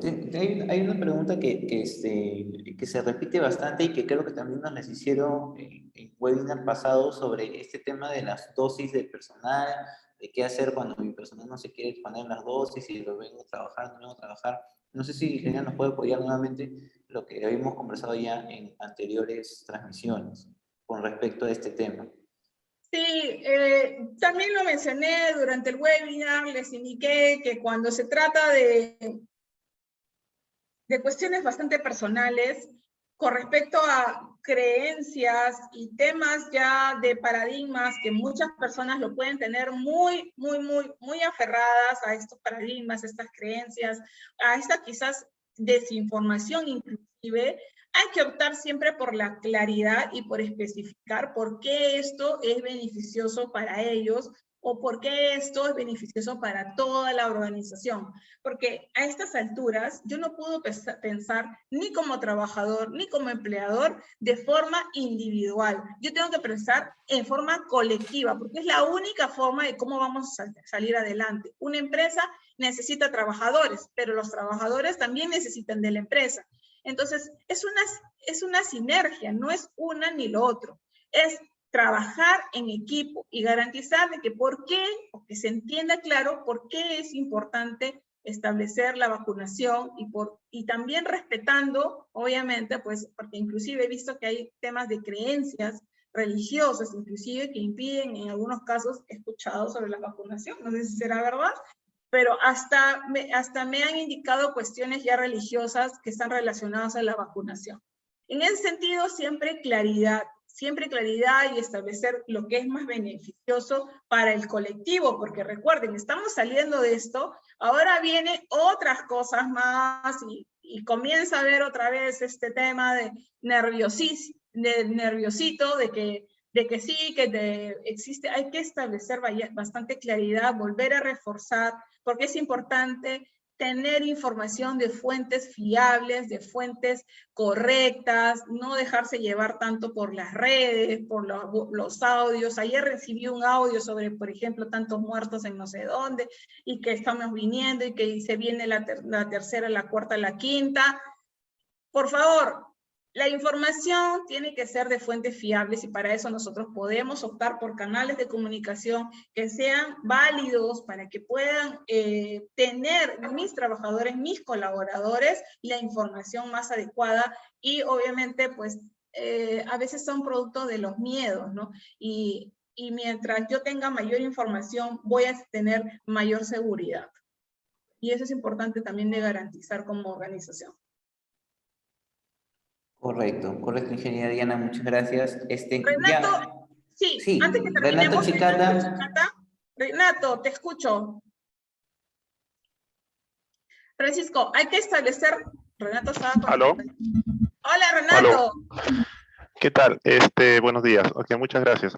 Sí, mi gran consulta es esto. Lo que acaba de mencionar es algo que sí es relativo, es en referencia al tema de las capacitaciones o lo que se vaya a brindar a las personas que efectivamente pueden tener muchas creencias, etcétera, de la que fuese. Y ya, la empresa en realidad va a tener yo creo que no va a tender a decirle, señor, si te vacunas, vas a poder ingresar a trabajar. Si no te vacunas, no vas a poder ingresar, porque ya a estas alturas, media hora, una hora, así sea el mejor capacitador del mundo, si el otro tiene unas creencias después de 2 años de toda esta pandemia, no lo vamos a hacer cambiar pues en 1 hora, 2 horas, por más que sea pues un lavado de cerebro. A eso me refiero. Entonces, ¿qué le va a decir la empresa? O trabajas o no trabajas, o sea, quieres o no quieres. Ya no le vamos a entrar a decirle nada. Entonces, mi pregunta, ¿qué vamos a hacer? Sí, es posible, Renato. Gracias, Renato, gracias. Sí, es verdad, pero yo siempre soy de la idea de que las personas son pensantes y que también tienen cada una su propia interpretación de las cosas, ¿no? Y también tiene sus propias mochilas, ¿no? Entonces cada persona carga con un conocimiento previo y es parte de un conocimiento previo que tiene. Y a veces, si yo explico de forma correcta, no debe ser de repente 1 hora o 2 horas. Si yo tengo la claridad y si yo explico el beneficio, es probable que pueda conseguir mayores resultados a hacer pues en algunos casos, pues tan tajante, ¿no? En otros casos, sí, por supuesto. Al final, la organización puede decidir porque está respaldada por la norma. Eso sí es verdad. La organización está en toda la potestad de decidir porque lo respalda la norma. Pero así lo respalda la norma, entendamos de que aquí el trabajador necesita trabajar y la empresa necesita del trabajador. Entonces, si entendemos esto como un equipo de trabajo, yo creo que vamos a tener muchísimos mejores resultados. Pero al final, obviamente, la organización decide, el empleador también puede tomar sus propias decisiones. Eso sí está completamente válido. ¿Okay? Chicos, antes de irnos, por favor, necesito que me ayuden. Ahí les he dejado mis números. Francisco también les mandó los links para que ustedes se contacten. En el caso de que haya alguna solicitud sobre la elaboración de su plan de vigilancia o quieran hacer alguna revisión sobre el tema de ventilación para poder garantizar que su plan de vigilancia es válido o que su ventilación también es válida. Ahí estamos siempre listos para poder apoyarlos. Todas las preguntas, por favor, me las van a colocar y todas las preguntas yo las contesto. Se las contesto de todas maneras, o sea, no las dejamos de contestar. Las vamos a contestar y las enviamos a los correos que ustedes hayan indicado para que todos tengan claro cuáles fueron las respuestas, porque los tiempitos son bastante malos en este sentido, porque ya tengo 1:50. Increíblemente. Pensé que me iba a demorar solamente una hora. Pero ahí estamos. Sí, además ingeniero informar a la gente que también nos pueda seguir en nuestras redes sociales, porque ahí también a veces subimos los videos con la respuesta de esas preguntas.